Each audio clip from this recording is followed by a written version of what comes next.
used very much. We see some people quite rarely, and again, some just use our food and skin products. That's more and more common. But I really firmly believe that hiring professionals to grow medicine in ways that allow for an economy of scale is really important, and it hasn't happened here. Instead of allowing professionals, Health Canada from day one has been very restrictive on the number of people a grower can supply.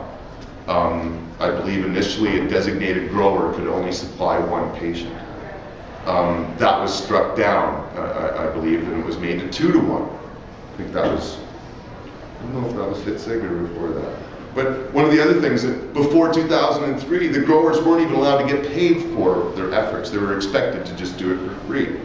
And in 2003, the Hitzig decision said, no, like growers can't be compensated. But it didn't say how much, which really was one of the things that left the door wide open.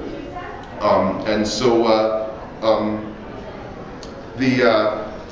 the designated growers that people can authorize aren't scrutinized by Health Canada or anyone else except for the person that's being grown for. So anyway, Health Canada's got this program that essentially as soon as you get your doctor to sign the form, well, you can set up a grow-op. You don't have to work with a professional club like mine where it can be controlled and regulated. I think in a much, easier way than having every single patient in the country growing their own. Now, they just changed the rules because of a few court decisions, Glycopolis and Barron. So now, a designated grower can grow for 2 people, and you can have up to 2 designated growers working on one address, which would mean you can have 4 grow-ops on one location. And that would be all legal, even though there'd have to be 2 names on it. So a couple, for example, could set up for a couple of other people. Let's just say they've got 25 plant licenses. That's actually for $5 grand a day, that's pretty common. There's a lot of people with more than that these days. So that's 100 plants that those 2 people can set up in their home. In theory, they're only supposed to be selling it to those 4 people.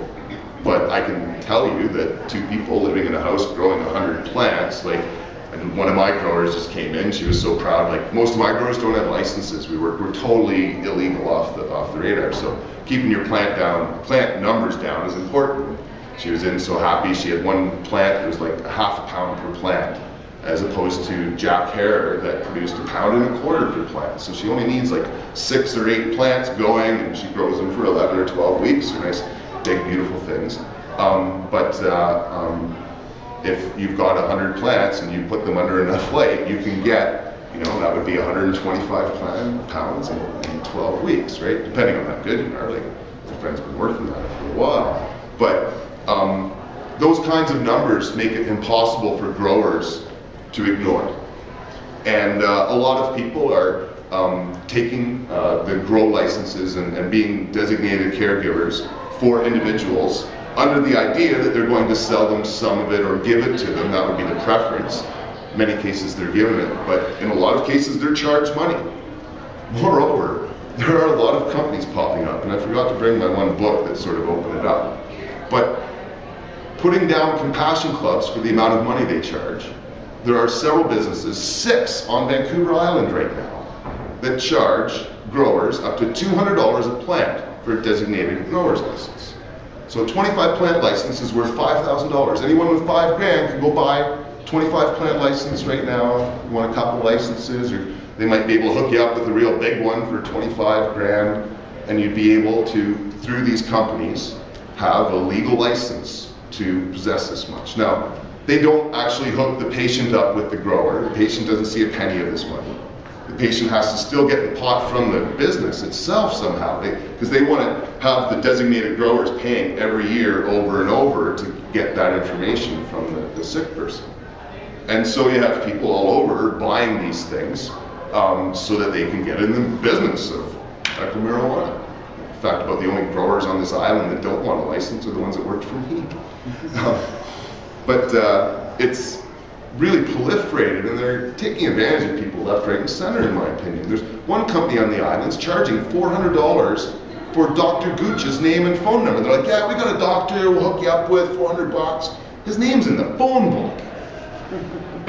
These companies are really in my opinion, putting the whole scene at risk. If some of them are engaged in activities that could be less than medical and start getting in trouble for that, it's going to reflect badly on the entire situation. And I know right now there's a lot of people in the police and municipal forces that are really unhappy with this. They're coming up with bylaws all over. Pitt Meadows actually passed a bylaw that makes it illegal for designated growers to operate in their town.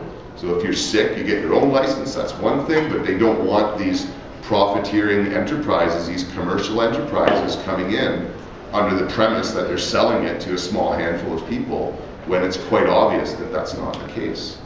And it's really unfortunate that Health Canada's developed this system where now, like I say, there's more businesses wheeling and dealing Health Canada licenses on this island than there are people brave enough to sell pot to sick people without that legal ticket in their pocket. And so it's really unfortunate that more people in this country didn't have the nerve to get up 10 years ago with me and just start selling medical marijuana, because this world would be a lot different, in this country, if that were the case. A lot of people have ridden the coattails of Health Canada, and in my opinion, the program has become so dysfunctional that it's hard to see how they're going to get out of it. The bureaucracy in the office has just collapsed. They've had the staff turnover so much that none of them really know what's happened historically in the office. I have rumors that there's 5,000 people that it takes months to just renew. There's apparently another 10,000 applications waiting to be processed. I've heard rumors of up to 30,000 that are in various stages of processing in Health Canada. And they're overwhelmed, they're understaffed, and really have no idea of the potential of this plan.